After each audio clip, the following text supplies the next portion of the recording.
Benvingudes i benvinguts. Estem ara mateix a la Facultat de Ciències de la Comunicació de la Universitat Autònoma de Barcelona i avui EBS Media arriba amb un programa especial Eleccions, on farem un recorregut per aquesta darrera legislatura i també en parlarem de temes que afecten els joves, com són l'educació, la feina i l'habitatge.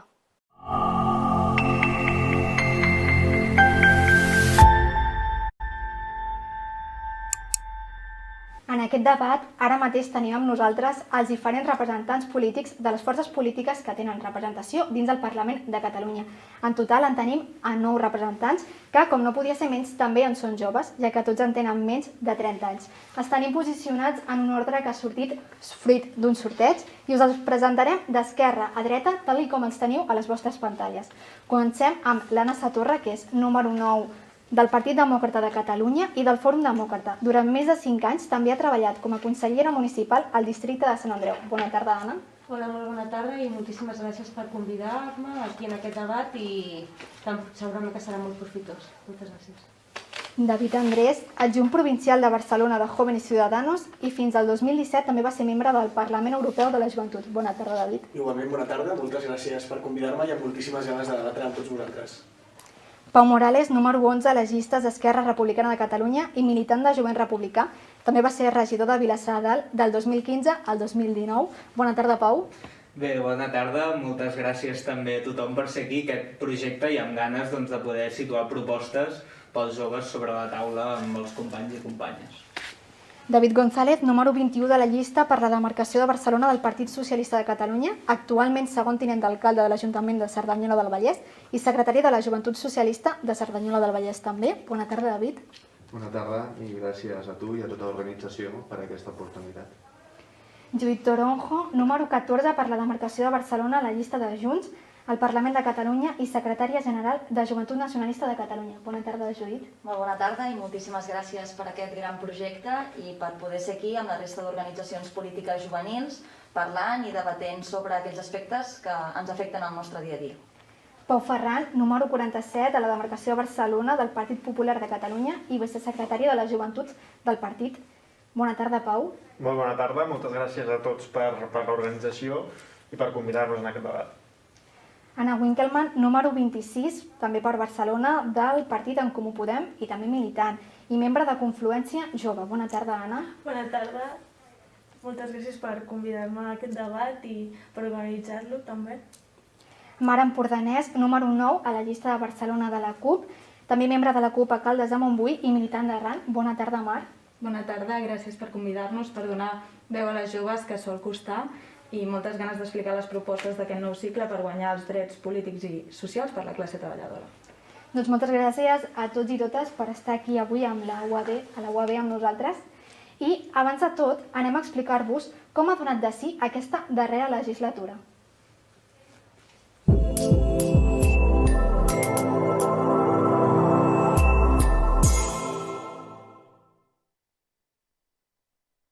¡Y ha sido Ciudadanos! Les darreres eleccions al Parlament de Catalunya es van celebrar el 21 de desembre de l'any 2017. L'aleshores líder de Ciutadans de Catalunya, Inés Arrimadas, es va consagrar com la guanyadora dels comicis amb més participació de la història a Catalunya. Malgrat la victòria, els partits independentistes van mantenir la majoria absoluta. El Parlament es va constituir al gener encara sota el 155 i en llaços grocs a les butaques del govern destituït. Tot i que es va prometre a la campanya, Carles Puigdemont no va tornar de Waterloo i la coalició de Junts per Catalunya va haver de proposar un candidat a la presidència. Jordi Turull va ser l'escollit, però la llargada ombra del Tribunal Suprem va fer caure aquesta possibilitat, ja que Turull va ser engarjolat preventivament per la causa de l'1 d'octubre entre la primera i la segona votació d'investidura. Finalment, el 14 de maig es va veure in extremis Quim Torra investit amb l'abstenció de la CUP i només 9 dies abans de convocar unes noves eleccions. Un dels moments més difícils per a la presidència de Quim Torra va ser la tardor de l'any 2019, després de la publicació de la sentència per l'1 d'octubre. Els CDRs i el Tsunami Democràtic es van mobilitzar. Mentre a la tarda a Barcelona es manifestaven col·lectius de manera pacífica, a la nit Barcelona es prenia foc. Amb la investidura de Pedro Sánchez, Esquerra va posar en escena la taula de negociació que va començar a evidenciar les primeres desavinences entre els partits del govern, una taula que al final va generar molt de soroll i que no ha servit per apropar postures entre els dos governs. Després que el Tribunal Superior de Justícia de Catalunya fes pública la seva decisió d'inhabilitar a Quim Torra i que la Junta Electoral ordenés la retirada de l'acte de diputat a l'aleshores president, el Parlament ho va assumir i el president va perdre l'escó. Tot plegat va acabar culminant en una declaració institucional de Quim Torra anunciant una convocatòria electoral sense data. Però aquesta discussió política va quedar ràpidament en segon pla amb l'arribada de la pandèmia al país. El dia 12 de març s'activava la fase d'emergència 1 del Pla Procicat. Al setembre, Quim Torra va fer una remodelació del govern després de la ruptura del partit de l'expresident Carles Puigdemont de Junts per Catalunya amb el PDeCAT. Qualsevol persona que tingui un punt, per petit que sigui... El 18 de setembre de l'any 2020, el Tribunal Suprem va confirmar la inhabilitació de Quim Torra després que el 19 el Tribunal Superior de Justícia el condemnés per un delicte de desobediència per incomplir l'ordre de la Junta Electoral Central de retirar una pancarta i llaços grocs del Palau de la Generalitat durant el període electoral del mes d'abril de l'any passat. Un cop coneguda la sentència, es va aprovar el decret de substitució al capdavant del govern, de manera que Pere Aragonès es va convertir en vicepresident en funcions de president, assumint una part de les funcions del càrrec. El compte enrere cap a les urnes va començar el dia que es va fer efectiu l'acte equivalent a la primera votació d'investidura passats els 10 primers dies des de la inhabilitació. Amb la mirada al 14 de febrer, després d'una suspensió i d'una mesura cautelar per part del Tribunal Superior de Justícia de Catalunya, sembla que la data del 30 de maig haurà durat només un cap de setmana i que finalment serà d'aquí 3 setmanes quan els catalans i les catalanes estaran cridades a les urnes. Tot i això, el Tribunal encara ha de resoldre altres recursos i, per tant, la situació podria canviar. Que ja forma part de les atribucions que té el govern.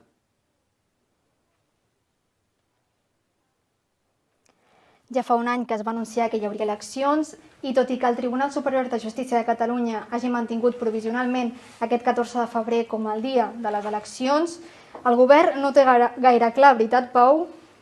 Bé, el govern el que està fent és garantir el procés electoral i, per tant, doncs que si al final és el 14 de febrer la data, estarà tot preparat per votar, com no pot ser d'altra manera, però ens sembla una irresponsabilitat mantenir aquesta data en la situació de pandèmia que tenim, perquè creiem que pot condicionar enormement el dret a la participació de la gent, no només de les persones que puguin estar malaltes, sinó també de part de l'electorat que no podrà informar-se pels mitjans que estem habituats en una campanya electoral o que potser veurà amb la tessitura de tenir dubtes o de tenir temor d'anar a votar. I per tant creiem que seria molt millor, ara que acabem una legislatura, com hem vist, de resistència, i en el qual els jutges, a través d'una operació d'estat, han volgut controlar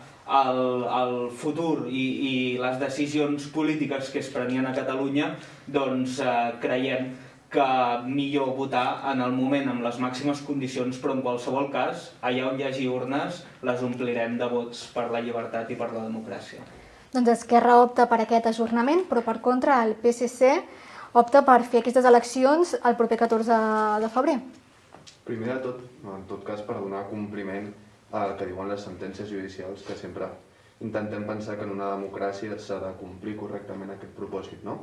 Però jo crec que tot això té un relat i una cronologia, si se'm permet, perquè la proposta o la situació en la que ens trobem ara ve derivada perquè un conjunt de partits, és veritat, de manera majoritària, pensaven que el 14 de febrer la situació epidemiològica no anava bé per fer aquestes eleccions, i el PSC va proposar endarrerir-les un mes cap a març, el 14 o el 21, pensant en els estudis que et diuen que aquesta tercera onada en aquell moment seria en el moment de menys feblesa.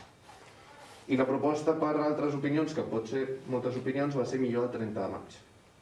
Què ha passat? Que la proposta del 30 de maig va ser una proposta que es va dir i va quedar d'aquella manera, perquè en el decret que havia de formalitzar, en tot cas, on havien d'anar aquestes eleccions, aquest decret no s'ha fet de manera correcta. I això ho diuen fins i tot lletrats del Parlament de Catalunya. Per tant, si estem parlant d'una qüestió tan important com és l'endarreriment o la convocatòria d'unes eleccions, evidentment això ha de provocar seguretat jurídica i malauradament no va provocar el decret del govern. Per tant, sí, estem en una situació que ha estat una sentència del Tribunal Superior de Justícia que ha dictat que de moment les eleccions estan pel 14 de febrer perquè les coses no s'han fet fins ara i el que intentarem és que el 14 de febrer siguin les millors condicions possibles perquè tothom pugui votar. No sé si algun altre partit vol dir alguna cosa al voltant del dia de les eleccions. Mare Empordanès.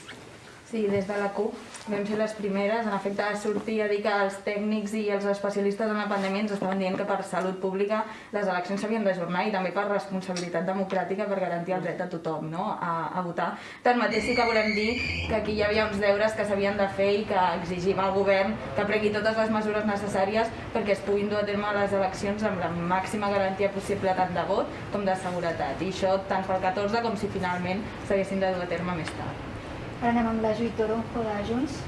Jo veient les imatges del resum d'aquesta legislatura volia posar de relleu com ens hem trobat amb aquest 155 permanent, amb aquesta judicialització i manca de llibertat dels nostres presos, dels nostres companys, alcaldes, conseller fa molt poques hores, el conseller Soler, també del nostre president Quim Torra, però també d'altres diputats i companys i companyes que justament per defensar les seves idees polítiques, que en aquest cas des del mandat de l'1 d'octubre s'han vist prohibides.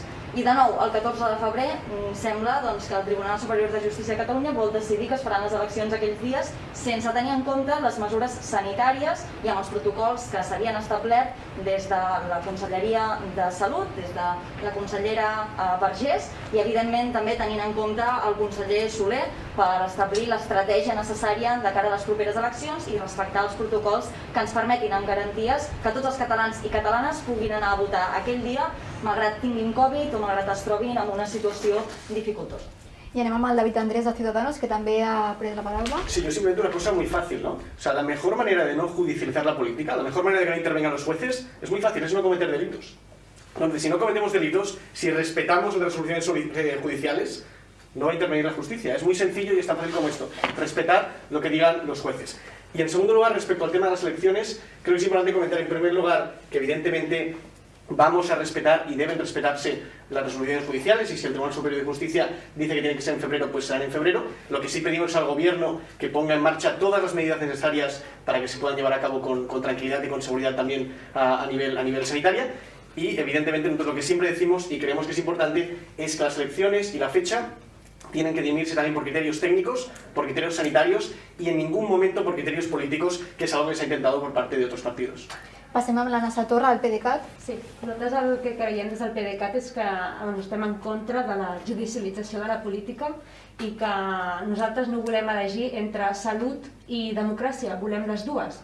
I l'únic que demanem és als partits del govern de la Generalitat que ens garanteixin fer les eleccions d'una manera correcta, d'una manera segura i que pugui participar la majoria de la població, perquè ja tenim ganes d'anar a votar perquè aquest govern ha sigut una mica de desgovern en aquests últims mesos i que no han gestionat bé, perquè ja fa molts mesos que sabem que tenia que vindre aquestes eleccions. Aquestes eleccions se sabia que serien el 14 de febrer. Llavors, per què el govern no ha posat totes les eines per fer aquestes eleccions el 14 de febrer? I si ara mateix no ho seran, que ens diguin una data més propera que el 30 de maig, perquè creiem que el 30 de maig és molt lluny i necessitem que la població parli.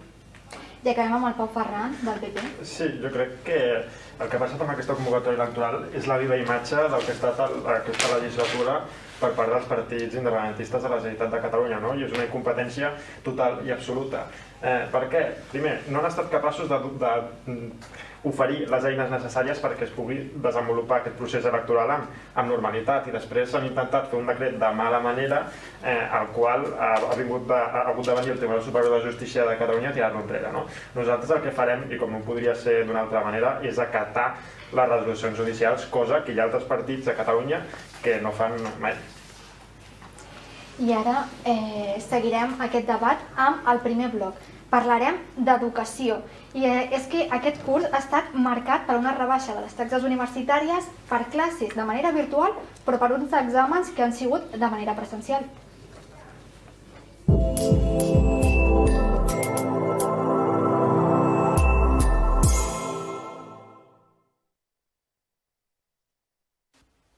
L'any 2020, l'educació universitària, com molts d'altres aspectes, també es va veure obligada a implantar durs canvis a causa de la pandèmia de la Covid-19. Les aules van passar d'estar plenes a estar completament buides i la docència va començar a impartir-se en format digital. Però, amb l'arribada del gener i l'època d'exàmens, els estudiants han iniciat una campanya per protestar en contra l'obligació que els imposa el govern i les universitats d'assistir a classe per realitzar proves d'avaluació. Alguns alumnes consideren que no se'ls està tenint en compte. La universitat no ens està escoltant ni ens està tenint en compte perquè des que va començar la pandèmia són el que ens han tingut menys en compte perquè bàsicament no produïm. És a dir, si no produïm diners, no interessa, tampoc fa falta cuidar-nos, que no hauria de ser així, perquè al final hem pagat una matrícula, però per tant, com que ja l'hem pagat, ja no fa falta tenir-nos contents. La qualitat de l'educació que reben els joves sempre ha estat un focus de debat. Ara bé, amb la pandèmia, alguns responsables de les universitats catalanes han aprofitat per acusar l'actual situació de qualsevol qüestionament que es faci sobre la qualitat de l'educació universitària. Ara és un moment molt crític, perquè els professors no sabien en aquell moment, s'han adaptat el millor que han pogut, els alumnes tampoc sabíeu com treballar i com organitzar-vos la vida, perquè això no és el millor, no és el millor. Tindrem que fer accions específiques i jo el que sí que tinc clar és que en el moment que s'acabi la pandèmia farem un anàlisi per cadascuna de les titulacions per veure quines han estat les deficiències que heu tingut. Precisament, la qualitat de l'educació en temps de pandèmia també ha augmentat el descontentament sobre l'elevat cost de les matrícules universitàries, especialment a Catalunya, les quals segueixen sent les més altes de tot l'estat espanyol. Per exemple, es troba una diferència d'entre 1.000 i 1.300 euros respecte de les més baixes, a Andalusia, a Galícia o a Cantàbria. A més, al nostre territori el preu augmenta encara més depenent de la carrera. Tot i la posada en marxa de la docència virtual i els dubtes sobre la qualitat de l'educació que rebem, els preus de les matrícules segueixen sent alts i ningú sembla fer res al respecte. Davant aquesta situació, quines són les solucions que plantegen els partits candidats a les eleccions del 14 de febrer? Les eleccions del 2021 són cada cop més a prop, però abans de parlar d'aquestes, cal veure què ha passat amb les propostes que es van fer l'any 2017. Totes elles van ser influenciades per una possible república catalana i es debatia entre donar més protagonisme al català o al castellà i l'anglès. Ciutadans, guanyador de les eleccions amb 36 escons, promovia llibres gratuïts, millors beques universitàries i lluitar contra les taxes d'abandonament escolar i repetiment de curs per posicionar-los sota el 10%. Les dues primeres no s'han complert i la tercera no se sap, ja que els comptes no són públics. El que sí que han aconseguit és augmentar el nombre d'ocupació docent, però veurem si és realment així quan retorni la normalitat. Tot i que Junts per Catalunya va quedar segona amb 34 escons, eren els millors posicionats per complir les seves propostes en l'educació, ja que han governat juntament amb Esquerra Republicana. Han complert les promeses amb l'aplicació del programa STEM per promoure el coneixement de la ciència, la tecnologia, l'enginyeria i les matemàtiques. Igual també que amb la creació de l'Observatori de l'Equitat per garantir la igualtat d'oportunitats i l'aplicació de l'educació inclusiva. I el que no han complert és augmentar el finançament de les universitats com van prometre. Esquerra Republicana, en canvi, volia promoure l'educació laica i la creació d'un servei educatiu integrat per tots els centres catalans. Cap de les dues ha prosperat, ja que eren encarades en el futur independent. Sí que s'ha implementat un pla pilot a Catalunya per l'educació sexual i afectiva i també contra l'abandonament escolar prematur. Com hem escoltat, Catalunya és una de les comunitats autònomes amb les taxes universitàries més altes, encara que aquest curs s'ha fet una rebaixa del 30% dels preus públics dels crèdits, fruit d'un acord entre el Ministeri d'Universitats i les comunitats autònomes, que hem tornat a les dades del 2011-2012. Pau Ferran, del Partit Popular de Catalunya. Necessitem una educació gratuïta? Home, si l'educació ha de ser gratuïta o no, crec que és un debat que dona molt de sí, la veritat, perquè al final cal que hi hagi aportacions pròpies per tal de tenir un sistema educatiu que pugui cobrir totes les necessitats. Crec que aquesta pandèmia del Covid ha posat de manifest l'estat de l'educació a Catalunya. I també, com hem pogut veure en aquest vídeo, per exemple, hem pogut veure que els problemes reals dels estudiants de Catalunya no han pogut ser solucionats per aquest govern que simplement s'ha dedicat a governar per una part dels catalans i dedicant-se només a un tema. I a part d'això, alhora ens trobem un govern d'Espanya que aprova una llei d'educació que pretén carregar-se la meritocràcia i fent que aquestes taxes d'abandonament escolar segueixin així perquè es vol fer un aprovat general a tots els alumnes. carregar-se les escoles concertades, acabar amb l'educació especial. I una cosa que em sembla una mica que es diu de perogrullo, no pot ser que el castellà no sigui llengua vehicular a Espanya. Quin és el nostre projecte? És molt simple.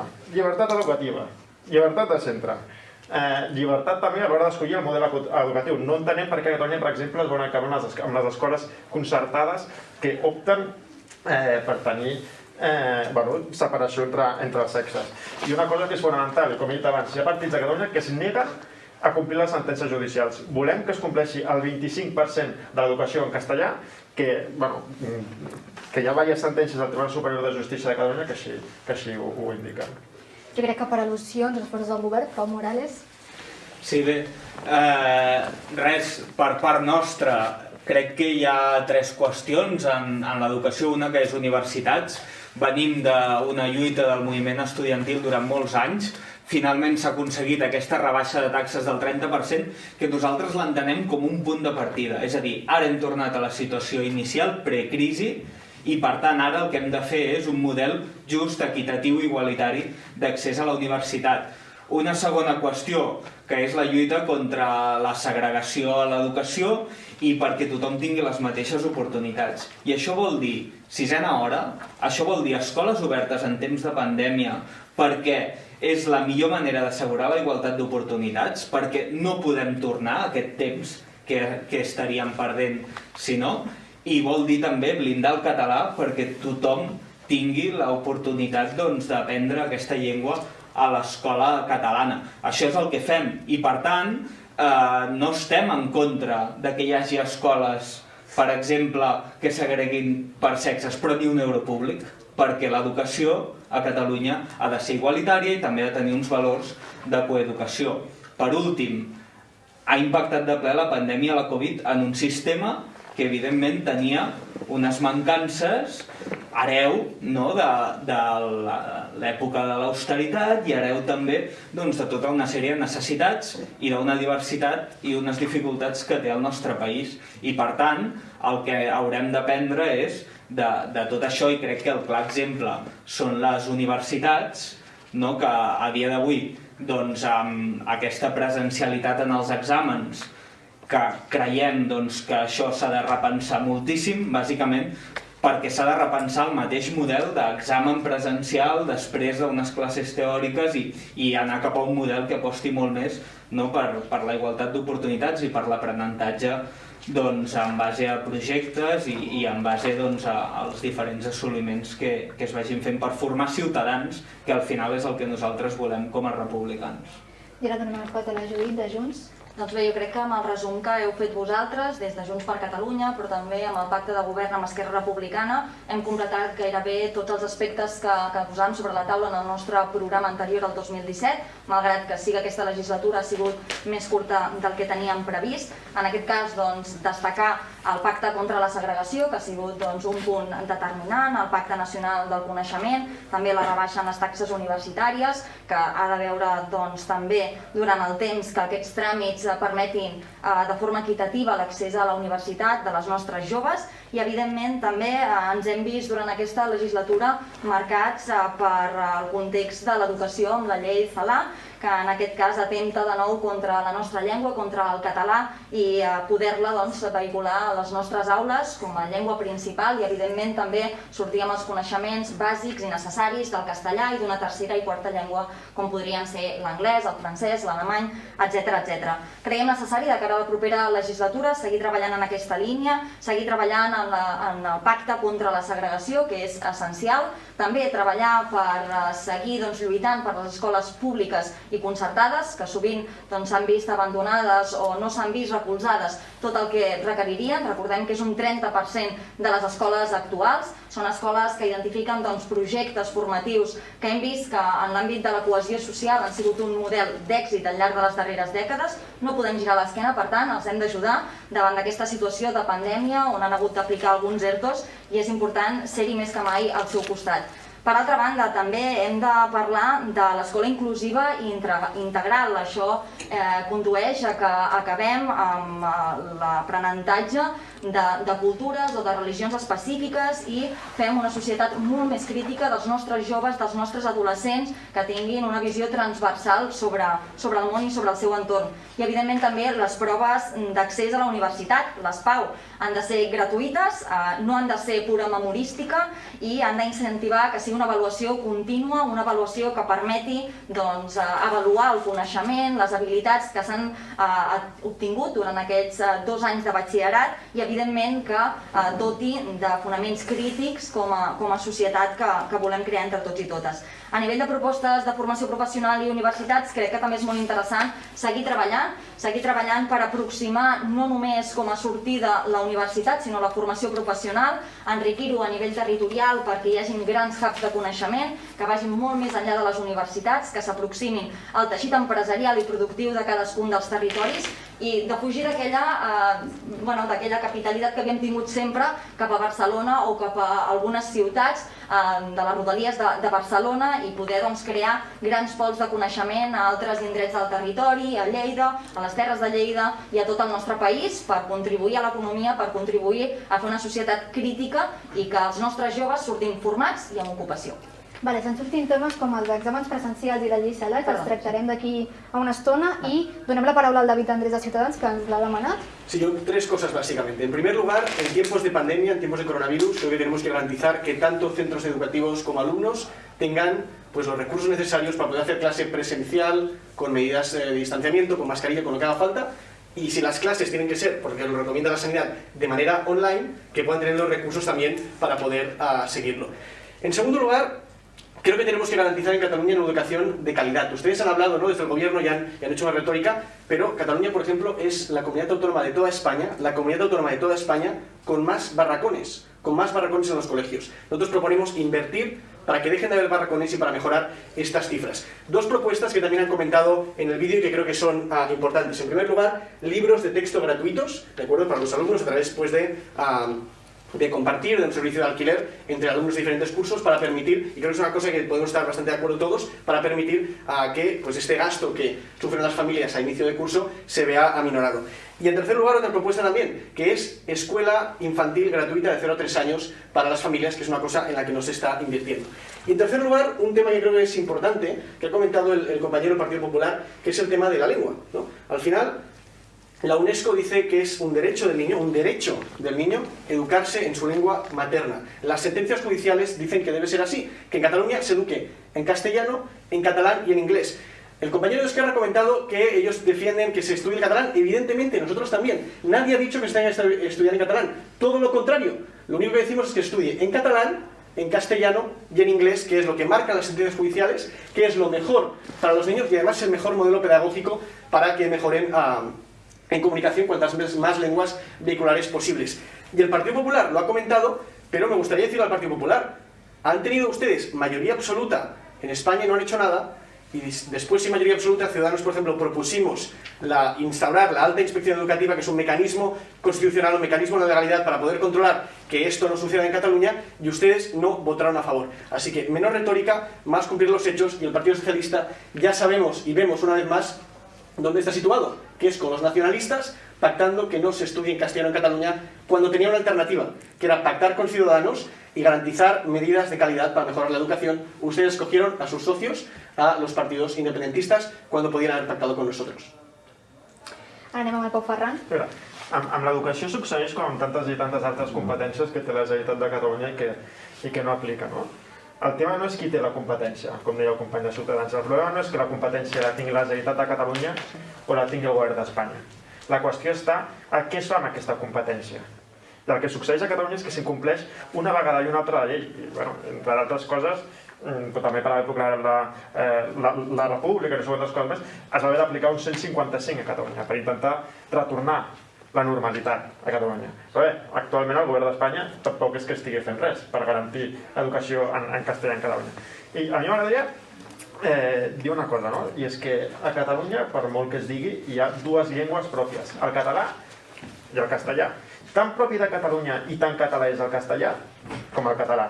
Per tant, anem a veure, anem a blindar que tots els alumnes puguin estudiar en el seu idioma matern sense prejudici de que aprenguin l'altre idioma propi de Catalunya, sigui el català o sigui el castellà. Jo sí, m'agradaria corregir algunes de les coses que s'han dit. L'article 155 de la Constitució, que es va aplicar a Catalunya cap a finals de 2017, es va aplicar perquè hi va haver-hi una declaració unilateral d'independència, no per altres derivades ni altres motius que segurament acompanyaran, però la raó era aquesta i era constitucional. I també fer una correcció del que deia abans el company Junts. L'article 155 es va aplicar a finals de 2017, potser m'equivoco, però crec que des del 27 d'octubre de 2017 fins al juny del 2018. I ja està, no hi ha hagut 155 ni permanent, ni hi ha hagut una altra circumstància que hi ha hagut, i és bo, perquè les democràcies es formen d'aquesta manera, és garantia jurídica i estat de dret, que és un dels elements bàsics perquè pugui existir la democràcia. Hem parlat de retallades per part de l'educació com heredades, no? Crec que has comentat. Si mirem la comparativa en els darrers 10 últims anys del que ha passat a Catalunya, s'han retallat únicament en l'educació més de 700 milions d'euros, que és una barbaritat. I això no és hereu. Això ve des del primer mandat, des que va guanyar les eleccions Convergència i Unió, i evidentment en els darrers 5-6 anys on ha governat Junts per Catalunya i Esquerra Republicana, i a més Esquerra Republicana actualment és el responsable del Departament d'Educació, això ho hem de recordar. La situació que passa, la situació educativa a Catalunya és greu, i la comunitat educativa és la primera que intenta fer moltes demandes de què és el que estem vivint, no? Hauríem de recordar que l'Estatut i la Llei d'Educació de Catalunya preveu que la quantitat i el percentatge del PIB que s'ha de dedicar a educació és del 6%. I estem molt lluny d'aquesta circumstància. També s'ha dit, o estàveu parlant bastant enfatitzant el tema de les universitats, i responent a la teva pregunta. Universitats gratuïtes. Creiem que com a pedagogia el fet de pagar impostos o el fet de pagar unes taxes que haurien de ser irrisòries pot existir, però les matrícules no pot ser el que ha passat a Catalunya, que costen fins a 1.600 euros, fins a 2.400, això és una barbaritat. I evidentment tenim un sistema de beques que es pot millorar i l'hem de millorar molt més, però tenim un sistema de beques que funciona i l'hem d'enfortir i hem d'aconseguir que encara rebaixi més aquestes taxes i els temes de les matrícules. Però sí que m'agradaria dir, això d'una banda, de cara als alumnes, evidentment, però d'una altra, que és la necessitat de finançament de les universitats. I és una qüestió que ha estat reclamada moltíssimes vegades per fins fa ben poc la persona responsable de la Universitat Autònoma, que era la Margarita Arboix, la rectora, i actualment el nou rector, que també ho està demanant. I hem vist moltes vegades com les 5 universitats més importants de Catalunya han demanat, si us plau, que necessiten finançament per poder continuar endavant. I estic d'acord amb el que deia abans el company de Junts. És cert, si volem aconseguir una societat o un model productiu diferent i una dignitat del treball, hem d'aconseguir avançar cap a l'economia del coneixement, i les universitats aquí pinten un paper importantíssim. M'agradaria únicament acabar algunes de les qüestions. No vull que únicament parlem d'educació parlant d'universitat, hi ha molt més. Evidentment s'ha de garantir, és un dret, de 0 a 3 anys, l'educació gratuïta i accessible per tothom. És molt necessari. S'ha de combatre la segregació escolar. Els únics que estan en aquesta lluita actualment en primera línia són els ajuntaments i fan una tasca importantíssima, però la segregació escolar és molt important. I de la mateixa manera també amb la gestió Covid, que puc entendre, i crec que tothom podem fer aquest exercici d'empatia, que el context Covid no estava previst i no hi havia cap partit, cap governant que tingués un programa polític pensat per aquest moment, la gestió Covid a nivell d'educació a Catalunya ha estat molt greu.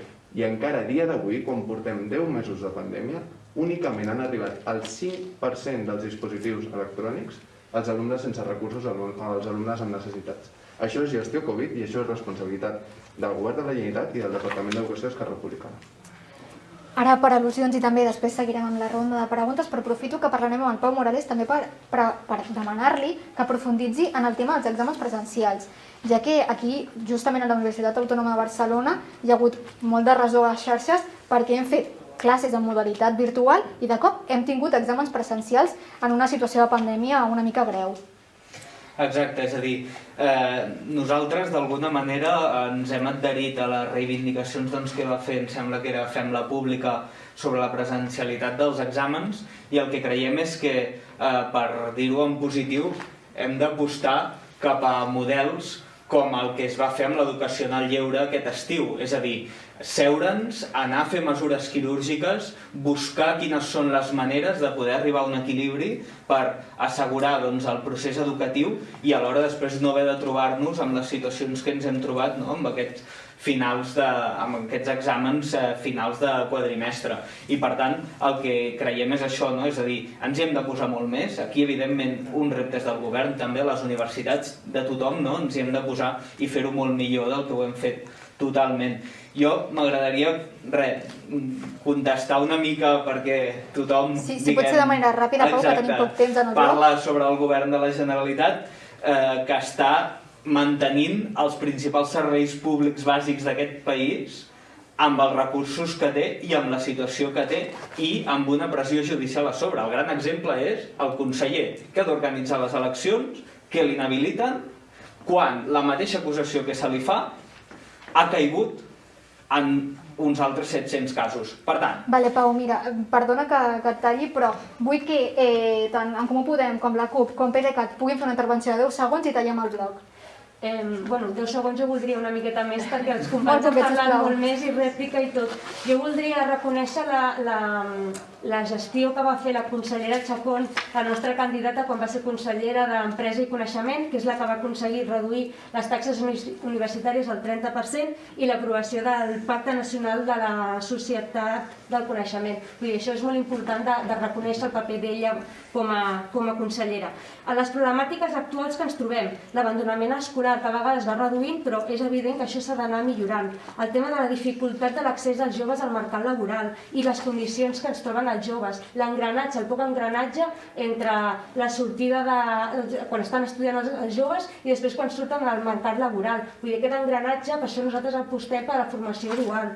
La formació professional, crec que és superimportant per apostar no solament per la universitat i també la poca inversió per la universitat pública i això s'ha de reconèixer i volem apostar per això, per augmentar la despesa en recerca, en innovació, en desenvolupament i apostar per més places per investigadors, formació contínua a les universitats i aprovar la llei de la ciència a Catalunya, entre d'altres, però ja sé que tens una mica... Moltes gràcies, Anna. Després començarem el següent bloc amb vosaltres, que no heu pogut parlar, i donem pas al segon bloc, que és el bloc de feina. Tenim que una problemàtica és que els joves són l'esglaó més feble i l'esglaó que pateix unes taxes d'atur més altes. Anem a veure què ens comenten els companys.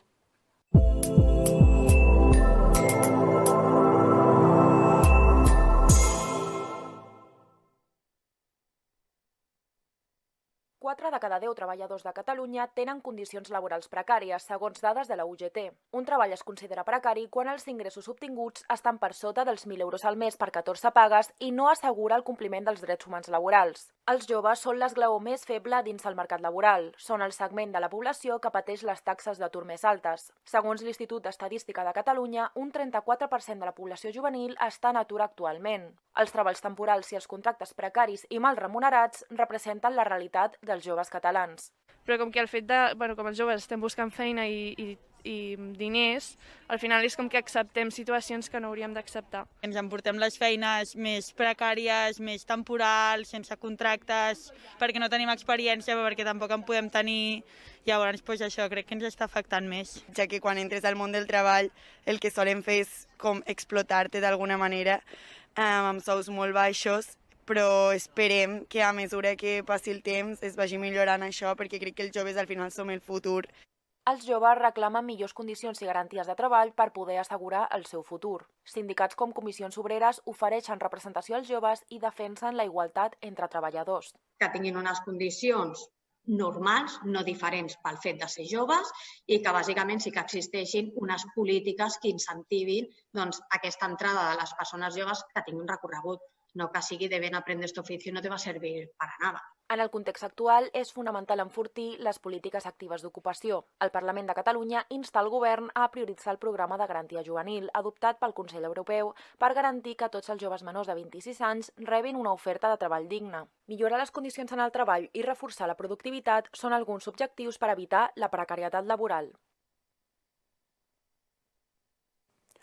Durant aquesta legislatura, tots els partits polítics han portat a terme polítiques de xoc per tal de rebaixar la taxa d'atur jove a Catalunya. Ara mateix són al 33,84%, una xifra que s'allunya del 17,6% de mitjana d'atur juvenil a Europa. Junts per Catalunya promovia realitzar polítiques actives per crear programes específics per reduir l'atur dels col·lectius més afectats, com són els joves, els majors de 50 anys, els menys formats i la gent amb atur de llarga durada. Això no s'ha dut a terme, igual que tampoc han complert els seus companys de govern a l'hora d'impulsar el Servei Públic d'Ocupació de Catalunya com a ens de referència per combatre l'atur, millorar l'ocupabilitat de les persones, crear ocupació de qualitat i vetllar per la cohesió social, i és que Esquerra no ha realitzat cap canvi en el Servei Públic d'Ocupació de Catalunya. Ciutadans, com a cap de l'oposició, promovien aplicar una inspecció de treball als organismes públics per lluitar contra el frau i la precarietat laboral, mesura que finalment no s'ha dut a terme tampoc, igual que la reducció de l'IRPF al 10% que plantejava el PP sobre les rendes menors de 24.000 euros. En Comú Podem ha estat capaç de crear un pla de xoc d'ocupació juvenil per intentar combatre l'atur jove i no només ho ha fet a Catalunya, sinó que a tot l'estat espanyol. Per últim, la CUP, amb poca representació parlamentària, no ha aconseguit fer efectiva la contractació directa en els plans d'ocupació pública per poder respondre a la precarietat laboral i reduir l'atur. Comencem aquest bloc amb l'Anna Winkelmann d'en Comú Podem i volíem dir-te, s'ha fet un pla de xoc, com hem escoltat, però encara així les taxes d'atur segueixen sent les més altes. Tenim un 34% de la població juvenil en atur actualment. Què més hauríem de fer? Bé, nosaltres creiem que l'ocupació, o sigui, el problema de l'atur juvenil és un dels majors problemes que tenim actualment, però no és un problema que ens vingui ara de nou, sinó que és un problema que portem arrossegant durant anys.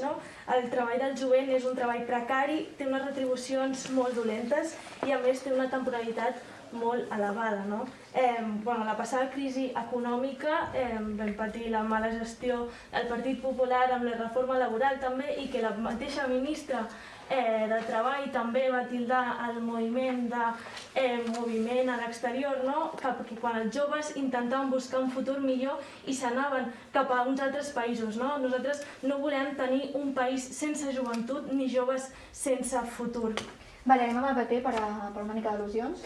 Sí, mira, respecte a l'ocupació, nosaltres no hem tingut la sort de poder governar a Catalunya, no? Si bé és cert que hem governat amb ajuntaments i allà on hem governat ens tornen a votar, o sigui que si de Fels i Badalona, on governem, on podem gestionar, la gent ens torna a donar la confiança. Dit això, què passa quan governa el Partit Popular en el govern d'Espanya? L'atur baixa. Què passa quan governa el Partit Socialista en el govern d'Espanya? L'atur puja. Doncs nosaltres volem aplicar les mateixes receptes, les mateixes polítiques que hem aplicat en el govern d'Espanya quan hem governat aquí a Catalunya. I així podem fer que l'atur baixi. I una altra qüestió. Catalunya té el tram autonòmic de l'IRPF, el tram autonòmic més alt de totes les comunitats autònomes d'Espanya. I és hora que el govern de la Generalitat de Catalunya baixi aquest tram autonòmic. Nosaltres demanàvem, com bé es deia en el vídeo, un 10% per les rentes inferiors a 20.000 euros. Vale, Pau, intentem fer intervencions una mica curtes. Perfecte. Perquè anem amb la Mar Empordanès de la CUP. Sí, bé, nosaltres no només fem aquest anàlisi de les dades aquí a Catalunya, sinó que arreu dels països catalans l'atur és del 40%, o sigui, encara més alt, i dels més alts de tota Europa, que ens preocupa bastant.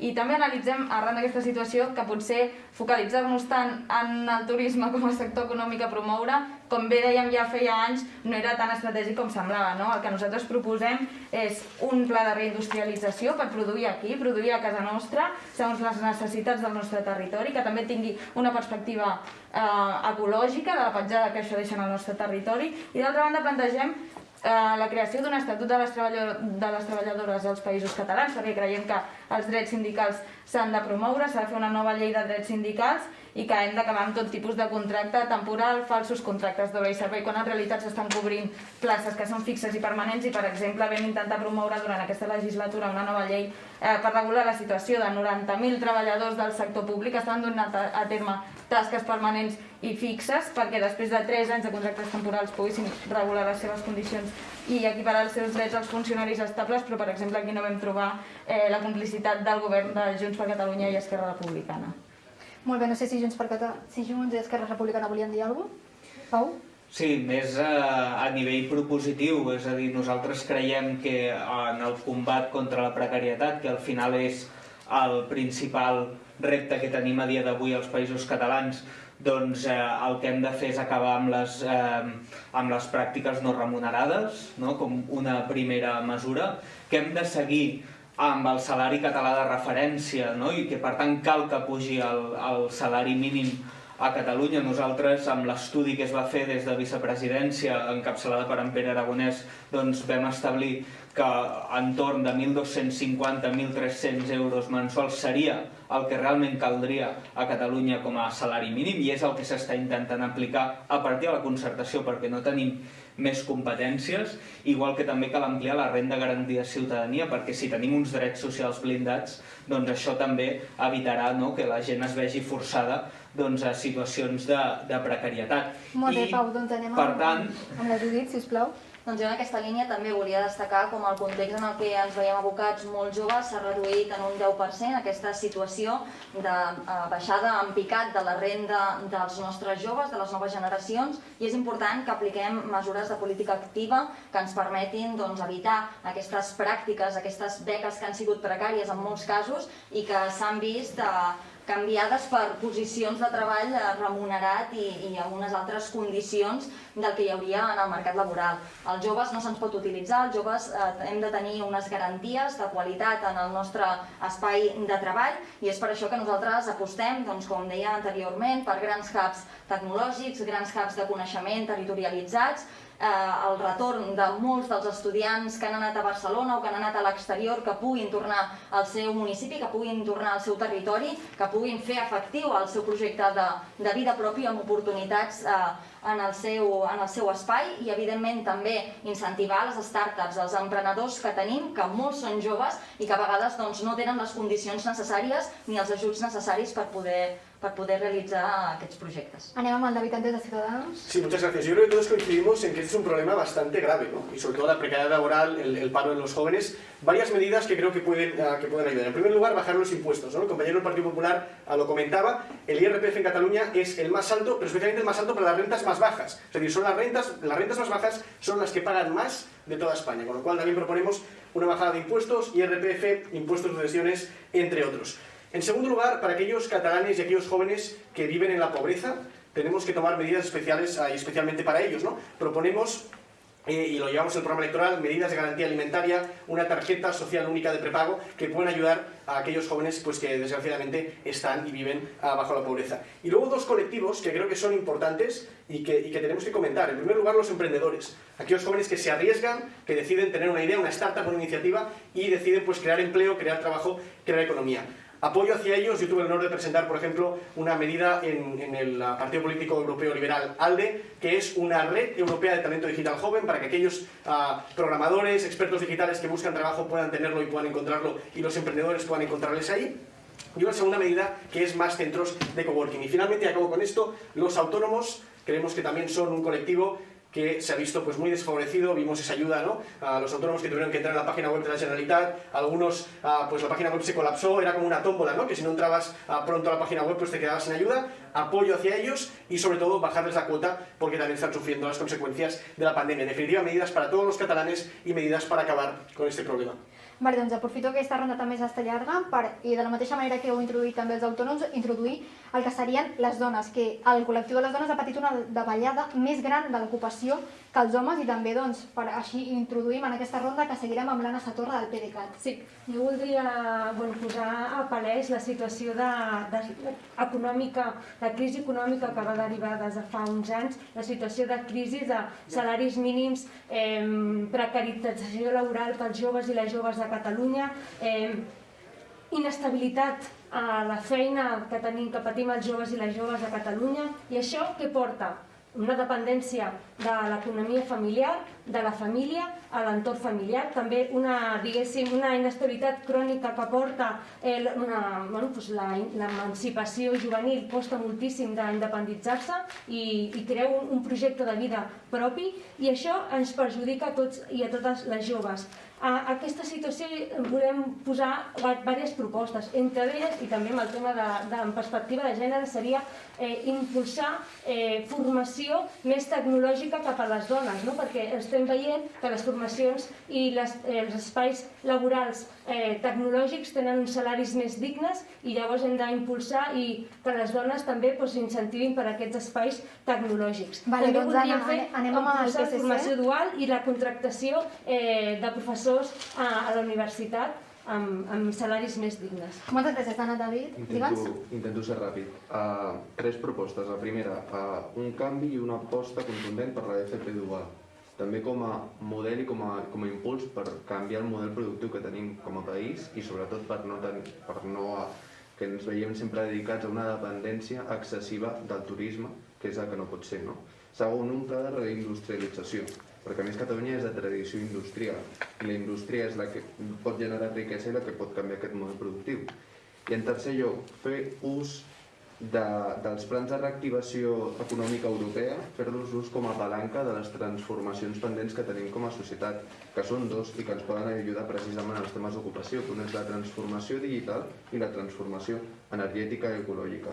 Si podem utilitzar aquests ingredients, això pot servir. I fent resposta que tu m'estaves preguntant abans, respecte a la situació de les dones, la situació de les dones sempre és més precària i més discriminatòria que amb els homes. Això sempre passa. El treball també, però altres àmbits també. Per tant, el que hem de tenir en compte és una llei d'igualtat i una llei de no discriminació que tinguem molt clar que no vulneri mai aquesta discriminació que existeix envers les dones.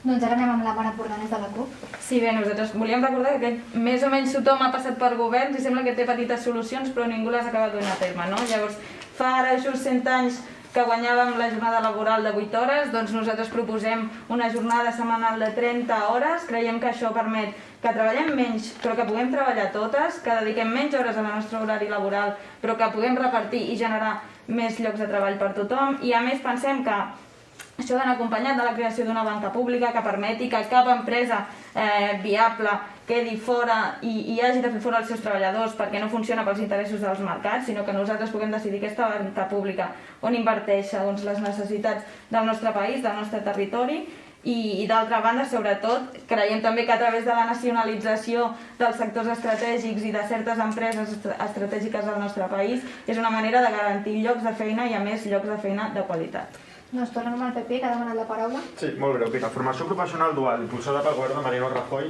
arreu d'Espanya. I un últim apunt. Aquí hi ha un partit polític que no forma part del govern de la Generalitat, però que sí li dona suport, que demana l'estatalització dels béns de producció. Això és la CUP, que ho demanava en el seu programa electoral. Anem a veure, abans parlaves de fa 100 anys que es va aconseguir la jornada laboral de 40 hores. Doncs fa 100 anys aquestes propostes també es portaven. Jo crec que a Europa i a la Unió Europea i en el món en què vivim crec que hem de portar mesures una mica més adaptades a la realitat que vivim. Anem primer amb la CUP i després aniré amb l'Anna. Bé, que es critica que defensem coses que van funcionar fa 100 anys, no? Crec que la jornada de 8 hores ens en beneficiem totes i que, per tant, si el moviment obrer va ser exemple per conquerir drets per la classe treballadora, seguirem amb aquesta mateixa línia al llarg dels L'estatalització dels anys. béns de producció, molt modern. Digue'ns, Anna. No, que a mi també em fa, com comentava la companya de la CUP, no em fa gràcia que també Esquerra Republicana i Junts per Catalunya parlin de propostes, però com si no haguéssim format part d'aquest govern d'aquests 2 últims anys, no? Nosaltres creiem que la gent jove necessita una proposta política real per acabar amb aquesta situació i proposem acabar amb les formacions laborals selectives no remunerades, les pràctiques no remunerades de cicles formatius tant de superior com mitjà. També cal intervenir per garantir que les persones becàries i del personal de recerca de les universitats i institucions realitzin tasques essencialment lligades a la seva formació en recerca.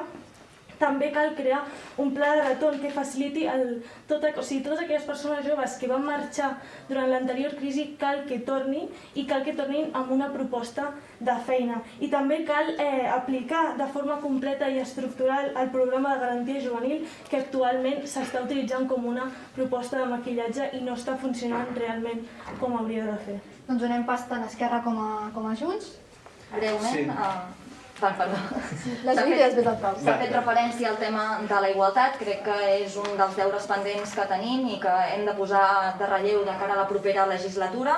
Una de les mesures que nosaltres considerem essencials a nivell de polítiques de joventut és la transversalitat, aquesta visió global, igualitària que necessitem, per tant una direcció general que es trobi integrada a presidència, que tingui una mirada àmplia, també igualitària i que permeti treballar de forma alineada amb la resta de les conselleries. S'ha parlat d'altres aspectes importants com són els sindicats. Jo també posaria en valor els col·legis professionals, on també tenim molts joves, on també hi ha entitats juvenils que estan treballant per contra d'aquesta manca de qualitat en els seus llocs de treball. Molt bé, Judit. Pau, una resposta ràpida i donem pas a l'Anna. Sí, exacte, molt d'acord amb el que s'ha dit, industrialització, FP, etc, banca pública, l'estem fent, però ja que m'interpel·lava la companya dels comuns, és a dir, d'acord, doncs més propostes. Derogació de les reformes laborals, la del PSOE i la del PP. Per quan? Portem un any de govern. Estem demanant que es pugui fer, que s'imposi l'obligatorietat del teletreball perquè puguem fer que el teixit econòmic català doncs, igual pugui tenir menys pressió sobre de limitacions. No ho tenim, ministre Illa, de Sanitat, obligatorietat del teletreball per protegir la ciutadania, per poder relaxar algunes de les restriccions. Per últim, polítiques actives d'ocupació. Només començar la crisi i la Covid es van retallar un 45% des del govern espanyol l'aportació que ens arribava a Catalunya. No pot ser, necessitem els recursos per poder aconseguir aquesta prosperitat compartida que volem. I era una intervenció ràpida? Seré superbreu. Una de les propostes que tenim clares és amb el retorn dels joves i joves catalans i catalanes que se'n van anar per la crisi econòmica fora de Catalunya a treballar per buscar un lloc de feina de qualitat. Volem aquesta captació de talent de joves i que tornin a casa perquè treballin a les universitats o als centres de recerca tan potents que tenim aquí a Catalunya. I fomentar la cultura innovadora i de recerca mitjançant la col·laboració público-privada i també millorar l'assessorament dels joves per buscar llocs de feina de qualitat. Molt bé, Anna. Doncs ara tanquem aquest bloc de feina i anem amb el bloc d'habitatge. Passem a un altre dels temes que preocupa molt als joves i es deu a que des de la crisi del 2008 gran part dels joves tenen molts problemes per poder emancipar-se.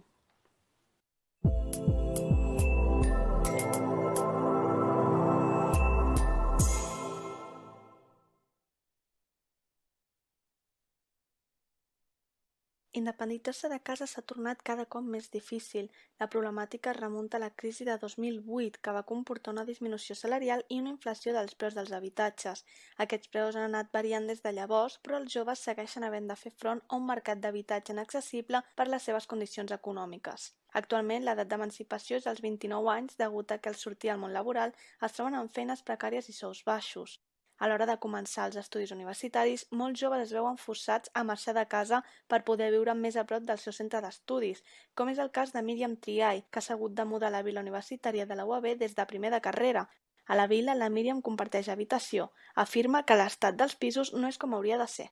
Tenint en compte que és una residència universitària, et penses que a l'estiu ho prepararan tot perquè al setembre puguis entrar en condicions dignes i molts cops no és ni així. Però com tampoc hi pots fer res perquè tu ja entres aquí firmant un contracte de lletra petita amb aquestes condicions, t'has de resignar i al final acabes pagant igual o menys que a Barcelona i per tant t'acaba compensant, en certa manera. Des de la sortida de la crisi el 2013, el mercat de l'arrendament d'habitatges ha viscut un increment del 50% en els preus, sent Barcelona una de les ciutats més cares del país amb una mitjana de 16,5 € per metre quadrat. En xifres totals, un 24,7% dels espanyols destinen més del 40% de la seva renta neta a pagar el lloguer de la seva vivenda. Unes xifres que s'han incrementat encara més aquest darrer any 2020 a causa de la Covid, que no només ha afectat els preus dels habitatges, sinó també les seves despeses, com ens explica Andrea Hernández, un estudiant de la UAB que comparteix pis d'estudiants a Cerdanyola. Sobretot des del confinament, la llum ha pujat bastant. Ha estat una cosa que he notat molt a les factures. A l'hora d'engegar la calefacció sí que és veritat que no passem fred, però que moltes vegades s'ha de mirar més a veure quan pagarem que el fred que pots passar. Al final, moltes vegades prefereixes que et vingui una factura de 300 € i ficar-te una bata o un jersei més gruixut que engega la calefacció, clar. Per tal de frenar aquests increments, el Govern central ha fet efectiva a Catalunya la Llei de Regulació dels Lloguers, que conté el preu del lloguer respecte a l'any anterior i seguint uns índexs de referència de preus de la Generalitat. La previsió a llarg termini d'aquesta nova llei, però, no és gaire bona. El gremi de la immobiliària adverteix que pot tenir un efecte bumerang i acabar provocant que l'oferta s'estanqui per por dels propietaris i que la situació sigui la mateixa si no es fan incentius per facilitar l'accés a la vivenda. L'habitatge ha estat un punt calent durant la legislatura. El 2017, Ciutadans prometia als catalans el dret d'un habitatge digne i adequat junt amb accés a tots els subministres bàsics. Per aconseguir-ho, volien crear un pla autonòmic d'habitatge on l'accés aquest passés d'estar basada en la propietat per passar a estar-ho en el lloguer. Han estat pressionant molt a Pedro Sánchez, però encara no s'ha dut a terme aquest pla autonòmic. El que sí que han aconseguit és aprovar un decret llei per garantir les mesures urgents necessàries per millorar l'accés a l'habitatge i continuen treballant també per poder garantir l'accés als subministraments bàsics. Junts per Catalunya va voler des d'un principi millorar les lleis sobre l'habitatge completant els marcs legals de la planificació i la gestió del territori per aconseguir una bona gestió del sòl i més o menys ho han aconseguit. El 2017 es va fer l'última actualització i es va posar la primera pedra per l'aprofitament dels habitatges ja construïts, però ha quedat una mica curt. Tampoc han destinat prou recursos cap als habitatges públics de lloguer, balanç molt pobre respecte a les polítiques d'habitatge. Per últim, Esquerra Republicana van voler implementar l'estratègia catalana integral d'abordatge sense llar per garantir un sostre a tothom i tot i que no poden garantir-lo al 100%, s'han fet alguns avanços. També es va estendre la idea del Housing First per garantir la inclusió de les persones sense sostre, però ha quedat aturat per falta de finançament. Volien promoure l'elaboració de la refosa legislativa en matèria d'habitatge i ho han fet, com també han incrementat el PIB en despesa del sector fins a un 0,59%, quedant-se únicament a un 0,01% de l'objectiu. I en aquest tercer i últim bloc parlem de l'habitatge, en concret de que els joves de Catalunya destinen el 40% a pagar el seu lloguer. I abans de fer la ronda, començarem aquesta ronda amb la CUP, ja que aquesta setmana mateixa Arran ha publicat el llibret d'ocupació, on parla de com els joves podrien ocupar una casa. Llavors li volem preguntar a la Mar Empordanès quin és l'objectiu de publicar això a Twitter. Bé, veig que desperta alguns riures entre les companyes, però els deu fer molt riure que hi hagi gent morint al carrer de fred perquè no té un sostre, no? Nosaltres creiem que, evidentment, mentre hi hagi 3,5 milions de pisos buits a l'estat espanyol, és totalment legítim que la gent ocupi aquests pisos perquè és un dret tenir un sostre sota el qual viure que no s'està garantint per part de l'Estat. Evidentment, per exemple, a la ciutat de Barcelona, el propi Ajuntament, que no és un ens que sigui sospitós d'estar cooptat per la CUP ni per Arran, reconeixia que durant el 2019 el 99,9% de pisos ocupats estaven buits, no hi vivia ningú. Per tant, nosaltres, mentre aquests pisos no es posin a disposició del parc d'habitatge públic, que creiem que hauria de ser un 50% del parc total d'habitatge o a mig termini un 15%, mentre no estiguin a mans de la gent i estiguin a mans de grans tenidors, de fons voltors o d'entitats financeres, seguirem defensant que, evidentment, el moviment per l'habitatge pugui fer ocupacions per garantir el sostre. Doncs anem amb l'Anna del PDeCAT. Sí, a veure, nosaltres creiem en les polítiques d'habitatge, evidentment. L'exemple que hem tingut, que és quan era l'alcalde Trias, la nostra regidora que portava a l'àmbit social, va fer el projecte de Housing First, que era primer l'habitatge per a les persones que dormissin al carrer, perquè nosaltres creiem que aquestes persones han de viure dignament. Vull dir que nosaltres som els primers en creure que s'ha de dotar de més habitatge públic i donant un exemple clar de la gestió. Creiem que el preu de l'habitatge ha de ser més accessible i hi ha poc habitatge públic, evidentment, i nosaltres creiem que, per exemple, s'ha de negociar amb la Sareb perquè la Generalitat de Catalunya i els ajuntaments de municipis de Catalunya puguin gestionar aquests habitatges que estan buits i han de negociar amb la Sareb. També creiem que s'ha de fer un lloguer social i un lloguer més econòmic pels joves i construir habitatge públic dirigit per joves, perquè sigui durant aquests anys que estem començant a treballar, que tenen sous baixos, tinguin habitatge perquè es puguin emancipar els joves. I anem amb el Pau Ferran, del PT. Sí, jo convidaria a les companyes de la CUP que dins d'aquest manual d'ocupació es posessin les seves direccions perquè els ocupes se'n vagin a casa seva i no es molestin a la resta. Mira, a Catalunya hi ha dos problemes molt importants respecte a l'habitatge. Un és, com dic, les ocupacions, que el 25% de les ocupacions de tot Espanya es concentren a Catalunya, i el preu del lloguer.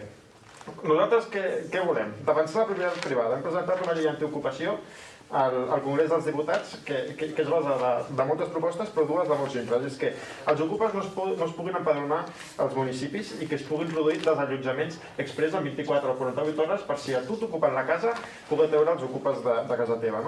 I després, mira, aquí a Catalunya sempre es plantegen molt bones idees a priori en quant a les intencions, però es demostra que les formes són sempre horroroses. Com és aquesta llei de la regulació del preu de lloguer, que per ser nosaltres hem portat als tribunals perquè creiem que és totalment il·legal. I el que està produint aquesta llei és que es produeixi una reducció del parc de vivendes en lloguer, amb la qual cosa els joves i les persones que se'n vulguin anar a lloguer tampoc tindran opció d'emancipar-se. Jo crec que nosaltres hauríem d'optar per polítiques actives com podria ser baixada d'impostos i reduccions, sobretot en el tram de l'IRPF, per la gent que vulgui llogar. Deixem que respongui a la Mar de la CUP. Creiem que hi ha moltes coses vigents que intenten pal·liar aquesta manca d'habitatge però que no s'estan duent a terme. O sigui, els desnonaments s'estan produint cada dia. L'any 2019, dades del Consejo General del Poder Judicial, 250 desnonaments diaris a Espanya. Creiem que això és una vergonya que s'ha de pal·liar i que per tant nosaltres demanem que s'aturin immediatament. S'ha de complir la llei 24/2015 que garanteix que la gent que estigui en situació de vulnerabilitat i hagi d'afrontar un desnonament se li ofereixi un lloguer social. Això no s'està complint i per tant nosaltres seguirem defensant aquesta opció de que si hi ha pisos buits s'omplin de gent. Si no ho fa l'administració, ho farà el Moviment per l'Habitatge i ho farem el poble. Don David Andrés, de los Ciudadanos. Sí, yo creo que es una problemática muy grave y lo que tenemos que hacer es trabajar, es decir, ponernos a trabajar. En vez de aprobar leyes que son manifiestamente inconstitucionales, tenemos que cumplir las normativas que ya han sido aprobadas en Cataluña por ustedes y que no están cumpliendo. Ejemplo, según la ley que aprobaron hace 13 años, dentro de 7 tendríamos que llegar a un 20% de vivienda pública para alquiler, consideramos nosotros. No hemos llegado ni a siquiera al 2%, es decir, el gobierno no está cumpliendo sus propias leyes y no está llegando a los objetivos que se ha marcado. Según nosotros, y según creo muchos otros partidos, tenemos que dedicar vivienda social a alquiler. Consideramos además, y tenemos medidas en el programa, como un mecanismo de mediación entre arrendadores y arrendatarios, un registro de arrendamientos urbanos para poder tomar las mejores medidas, y a la CUP simplemente una cosa. Lo que tienen que hacer ustedes, en vez de sacar libretitos, que además me lo he leído, el suyo, lo tengo aquí, de ocupación, lo que tienen que hacer es ponerse a trabajar. Ustedes han sido el partido que menos propuestas sociales ha presentado el Parlamento de Cataluña. El que menos. Y el que más ha sido Ciudadanos. Con lo cual, en vez de enseñar a forzar puertas, en vez de enseñar a evitar a la policía, como enseña su libretito, lo que tendrían que hacer es trabajar y decirle al gobierno lo que estamos diciendo muchos otros partidos, que es que cumplan sus propias leyes y lleguen al 20% de vivienda pública, porque es una problemática muy grave y que tenemos que solucionar con medidas para todos.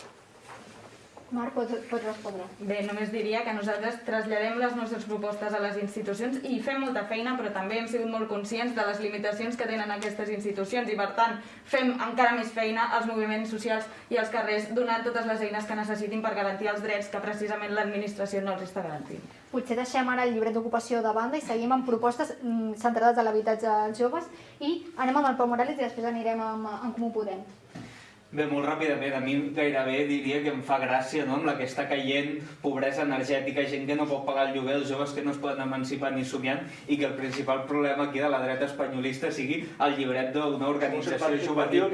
Home, per tant, el problema que tenim és que la setmana que ve probablement el Constitucional tombarà la llei que intenta contenir els grans tenidors. El problema que tenim és la gent que no es pot pagar el lloguer. Aquest és el problema i el que hem de fer és garantir els drets amb mobilització però també amb polítiques efectives, no? I per tant nosaltres el que proposem és, evidentment, legislació catalana per defensar la dignitat de les persones i per protegir que la gent pugui accedir, però també posar les bases d'una nova política d'habitatge. El company de Ciutadans, que ha defensat tantes coses que costen tants diners, celebro que s'assumi a l'independentisme en la lluita contra l'espoli fiscal, perquè segur que si revertim l'espoli fiscal podrem fer totes les mesures educatives i d'habitatge, posar les bases d'una nova política d'habitatge que alhora que hem destinat tots aquests diners a l'emergència social, que ho hem de seguir fent perquè l'emergència social habitacional s'ha cronificat amb el creixement del pressupost, l'arribada als fons europeus, hem de blindar uns recursos per joves d'habitatge públic que no deixin de ser de titularitat pública, per tant lloguer, dret d'ús, i que permetin que les generacions joves ens puguem emancipar en dignitat. David, resposta Per ràpida. al·lusions, 10 segons, simplement han dit moltes coses, compleixin la seva pròpia llei que vostès han aprovat. Van dir que havíem d'arribar a un 20% d'habitatge públic, no estem ni pel 2%. Llavors, en comptes de parlar, sisplau, compleixin la seva pròpia llei, arribem a l'habitatge social i així arribarem a solucionar el problema en comptes de proposar lleis que són manifestament inconstitucionals. Anna Winkelmann, d'en Comú Podem. Sí, m'agradaria començar amb una altra dada, que és que 3 de cada 4 joves a Catalunya, segons l'Observatori Català de Joventut, no es poden emancipar avui en dia, i per això també nosaltres proposem augmentar la despesa en polítiques d'habitatge, que la volem augmentar a l'1,5% del PIB. També volem reforçar el parc d'habitatge públic cap a un 15%. A cada municipi ha d'haver-hi un 15% d'habitatge públic i d'aquests un tant per cent ha d'estar dedicat al jovent. S'ha d'evitar l'especulació amb els pisos buits. Com deia la meva companya de la CUP, hi ha molts pisos buits a Catalunya i no pot ser que hi hagi gent al carrer i que hi hagi pisos buits. Això és una situació que no es pot donar, i més en una situació com l'ara, que tenim una pandèmia enmig, no podem tenir gent als carrers. Després, també volem prohibir la venda de béns públics, no pot ser que es venguin. I després, una cosa que és bastant important és incloure el trinomi habitatge, salut i cures a la planificació territorial i urbanística, que ara mateix no es té en compte. David González, del PSC. A mi m'agradaria recordar que, en tot cas, que és veritat que segurament no tots els partits que estem aquí representats alguna vegada han governat, però crec que més o menys tots tenim algun tipus de responsabilitat. Ja estic pensant que els 2 darrers presidents de Catalunya han estat escollits amb el vot favorable per part de la CUP i tots 2 són de dretes, per cert. Propostes per habitatge. Ràpides, sisplau. Sí, molt ràpides, són 3. Primera, una oficina d'habitatge de veritat, que funcioni veritablement com a intermediari entre la persona que dona el pis i la persona que pot llogar aquest pis. Segon, la construcció d'un parc d'habitatge públic, pisos de protecció oficial. Aquí mateix tenim on estem, molt a prop, està el centre direccional de Cerdanyola, on estan projectats més de 5.000 pisos de protecció oficial. I partits com Esquerra Republicana, que estan al govern de la Generalitat, estan en contra, no volen això. I tercer, molt important, també una proposta que portem al programa, i acabo molt ràpid, que és possibilitar l'ajuda als joves i a les joves de Catalunya perquè puguin accedir directament a comprar un pis, amb un tipus de retribució, amb un tipus d'ajuda que puguin tornar fins a un màxim de 50 anys. Moltes gràcies. Ara recordem que ara farem una ronda i que tot allò que vulgueu dir doncs ho podreu dir, perquè Eves Media ha fet una enquesta i una quarta part dels enquestats no saben a qui votar encara i fins i tot un 5% pensa en no votar aquestes eleccions. Per això el que volem fer és que cadascun d'aquests partits tingui un minut de glòria per poder convèncer a l'electorat. Començarem amb la Mare Empordanès de la CUP. Bé, en aquest nou cicle per guanyar nosaltres tenim 3 idees bàsiques, la primera de les quals és un pla de rescat social immediat, garantint que tots els recursos van a parar a la sanitat pública i que implementem també una renda bàsica universal i garantim el dret a l'habitatge i al treball. La segona és que venim a posar les bases per construir un nou país, i aquestes bases inclouen la reindustrialització del nostre territori, la nacionalització de les empreses dels sectors estratègics perquè l'aigua, la llum i el gas quedin fora del mercat, i el desenvolupament també d'una banca pública que permeti impulsar les necessitats del nostre país. Sobretot, implementarem la jornada laboral de 30 hores perquè treballem menys, però treballem totes. I finalment, venim a que l'independentisme recuperi la iniciativa, a dir que ho tornarem a fer, que garantirem que les condicions es donin per tornar a fer-ho possible, que lluitarem per la unitat de tothom que vulgui exercir el dret a l'autodeterminació i que també lluitarem contra la repressió, però la que ve de l'Estat i també la que ve de la Generalitat de Catalunya.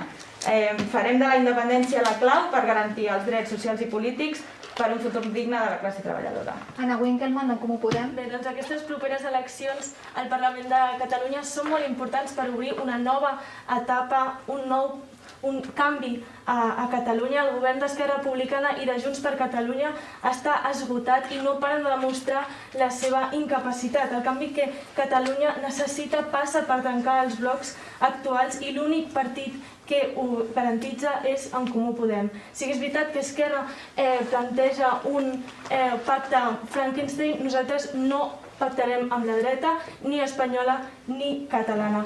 És el moment de posar sobre la taula els drets socials, canviar el model productiu, caminar cap a una transició energètica justa i donar una solució política al conflicte català.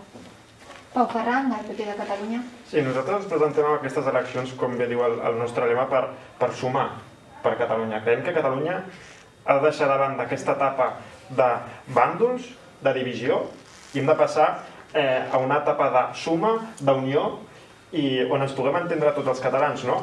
En aquest debat hem pogut veure que el govern de la Generalitat de Catalunya no s'està ocupant dels problemes reals dels catalans i sobretot durant aquesta pandèmia s'han accentuat molt més, no? Nosaltres som l'única alternativa a Catalunya, a l'independentisme, però també al sanchisme que va de la seva mà.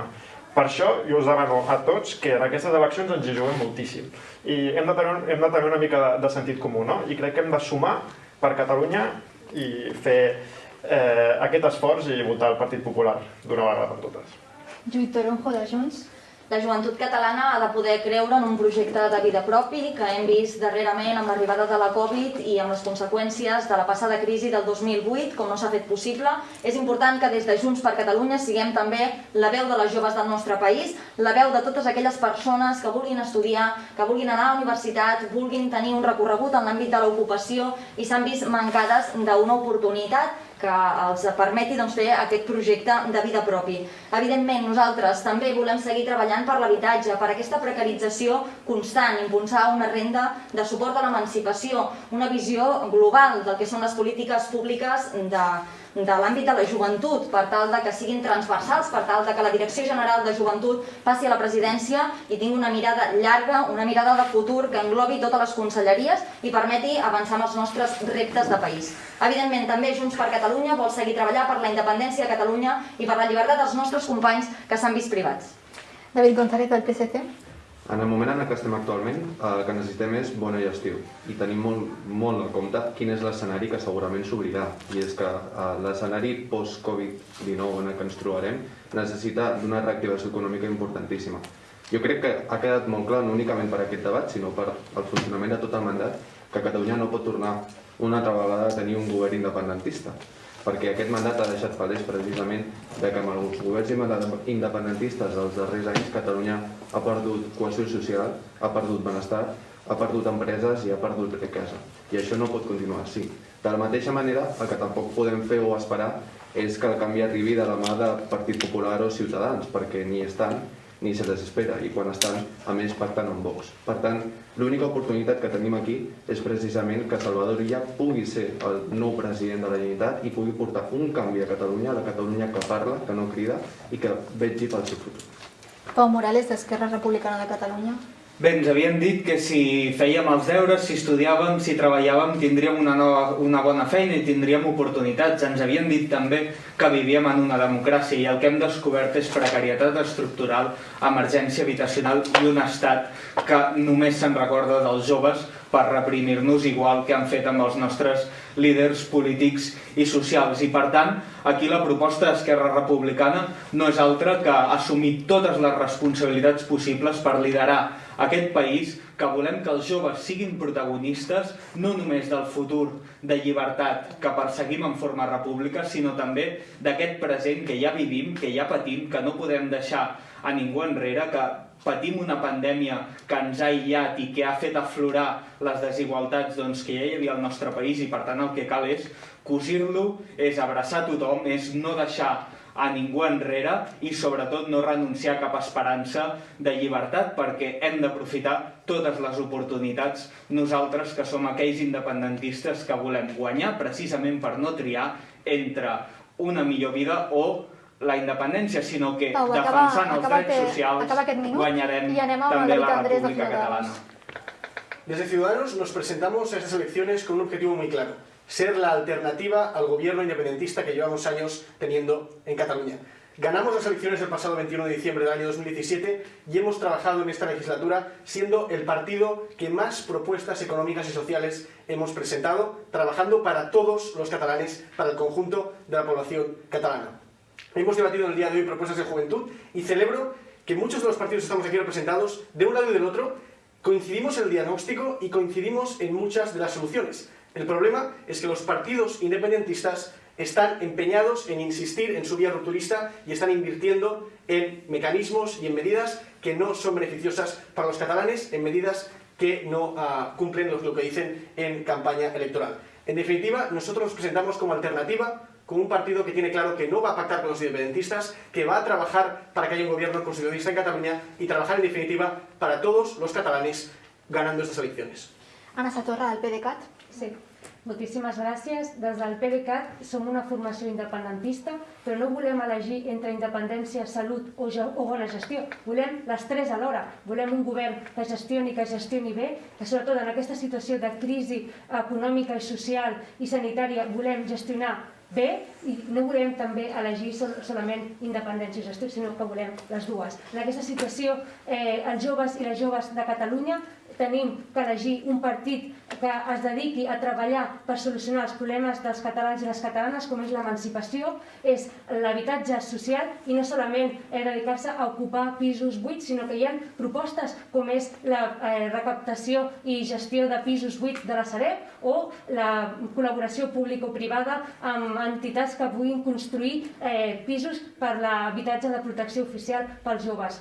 També volem una política de la transició ecològica, transport públic de qualitat i també volem polítiques en perspectiva de gènere, perquè les dones, nosaltres les dones, volem tindre les igualtats d'oportunitats entre homes i dones. Per això vota el PDeCAT. I vull donar-vos les gràcies a tots i a totes per venir fins aquí, fins a la Facultat de Ciències de la Comunicació i per ser avui amb nosaltres. I recordem que aquestes eleccions segueixen de manera cautelar fins al 14 de febrer, però que fins al 8 de febrer, el Tribunal Superior de Justícia de Catalunya no anunciarà si finalment podrem votar aquell dia, però de moment recordem que podeu seguir fent el vot per correu.